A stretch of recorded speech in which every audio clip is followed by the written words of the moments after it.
Au niveau des campagnes de display sur Google Ads, il y a en fait un nouveau type de ciblage qui est apparu il y a moins d'un an et que je vous invite vraiment à utiliser sur votre saison 2020.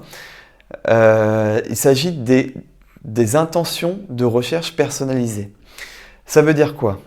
Ça veut dire que Google est désormais capable de savoir quand un internaute commence à taper des mots-clés pour dire bah, tiens, je recherche un camping dans telle ville par exemple, et ensuite de créer une liste de toutes ces personnes qui ont commencé à avoir des intentions de recherche autour de cette thématique pour que vous puissiez, vous, avec des campagnes de display, donc des campagnes de bannières, afficher ces bannières-là aux personnes qui sont en train de rechercher pour faire une réservation pour cet été dans un camping.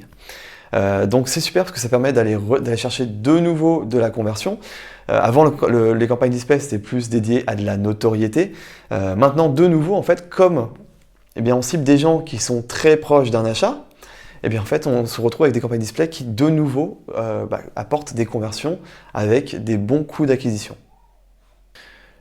Autre point sur les campagnes de display, n'hésitez pas à utiliser les annonces responsives. Ça va vous permettre de rédiger des centaines et des centaines de combinaisons possibles d'annonces. Donc simplement rédiger, je sais pas, par exemple 5 titres, 5 descriptions, charger 10 images, 5 URL d'affichage. Google va se charger de réaliser un mix, donc il va afficher à plein d'internautes les différents mix possibles entre les titres, descriptions et les images, et il va vous trouver la meilleure combinaison possible de titres, descriptions et images. Donc du coup, vous allez avoir des annonces qui vont être ultra pertinentes, et voilà, il ne faut vraiment pas s'en passer.